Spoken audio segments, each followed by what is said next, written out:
السلام عليكم ورحمة الله وبركاته. ازيكم؟ يا رب تكونوا كلكم بخير في كامل صحة وفي أحسن حال. النهاردة بعد الصلاة على الرسول اللهم صل وسلم وبارك عليه، معانا فيديو جميل جدا وهو تخليل السردين. هعرفك ازاي تختاريه وازاي تخلليه. بنختار السردينة السليمة اللي عينها حمر زي ما انت شايفة كده، ما تبقاش متقطعة. تمام. ويبقى الخيشوم بتاعها أحمر. ونبدأ بعد كده نغسلها تحت الحنفية وهي واقفة كده اهو، تبقى الراس لتحت الدماغ لتحت.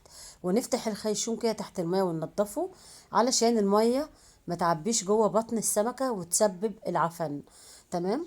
بعد لما بغسلها مرة واتنين وتلاتة، تمام زي ما قلت لك الطريقة طبعا وازاي نختاره. بحط في مصفى زي كده واحط تحتها طبق علشان يبدأ يصفي المية الزيادة زي ما احنا شايفين. يكون طبعا عندي مناديل مطبخ، ابدا اقلب السمكيه كده عشان الميه تنزل كويس قوي. والسمكيه بتاعتي تبقى سليمه وجامده ما تبقاش طريه. تمام. وتبقى ريحتها طبعا حلوه. ابدا كده بالمناديل احاول انشف الميه من على السمكيه من فوق على قد ما بقدر، بمسكهم كده واحده واحده. ومن عند منطقه الخيشوم برضو ابدا ادخل المنديل. شايفه الميه اللي بتنزل عامله ازاي؟ الميه دي بتسبب العفن وبتخلي السردين بتاعي يبقى طعمه مر. تمام. واحاول برضو اطبطب عليه من فوق كده بالمنديل واقلبه في بعضه، بس بحرص شديد جدا عشان هو ما بيستحملش. تمام. انضفه من المية زي كده. ويبقى عندي حلة زي ديت كده مخصصة لتخليل سردين مثلا، ابقى مستغنية عنها للحاجة دي. تمام. ومعايا طبعا كيس بلاستيك ابيض، اول استعمال طبعا. زي ما انت شايفه ببدا افتحه والبسه في الحله كده اهوت علشان ارص السمك بتاعي جواه. تمام كده. ابدا بعد كده اجهز معايا في طبق ملح واحط عليه شطه. لو حابه تستغني عن الشطه الحاميه تمام براحتك. ما بحطش اي حاجه تانية يا جماعه. في ناس بتضيف الكركم، وفي ناس بتضيف بابريكا، وفي ناس بتضيف زيت. طبعا الحاجات دي كلها انا بستبعدها علشان بتبوظ مني طعم السمكه بعدين. ابدا اقلبهم كويس قوي واحط طبقه كده في الحله من تحت. تمام. طبقة كويسة. بعد كده أبدأ أخد أول راق من السمك بتاعي السردين. طبعا احنا مع بعض اتعلمنا ازاي نغسله وما يبقاش عليه مية خالص. أرص أول راق تبقى الراس ناحية الديل والديل ناحية الراس، يعني بعكس السمكية في كل مرة. تمام.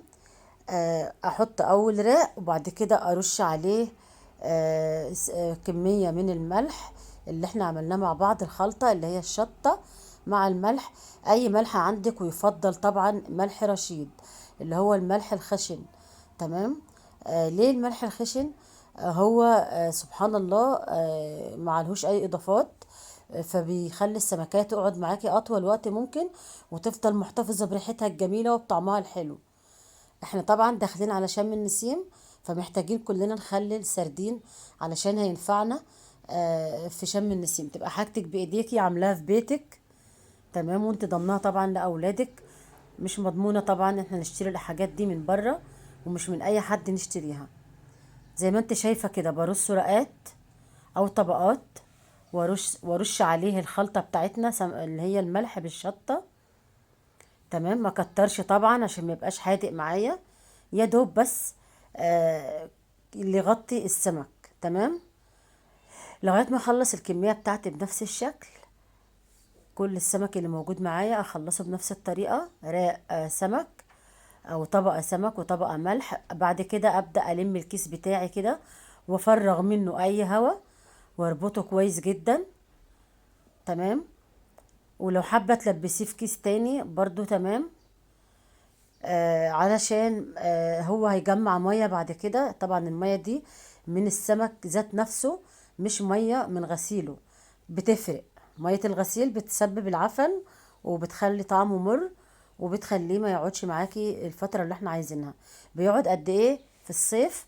بيقعد بالظبط في الصيف اسبوع وتاكلي منه. في الشتاء بيقعد 20 يوم او 25 يوم وتاكلي منه. ما تقلقيش خالص من الميه دي.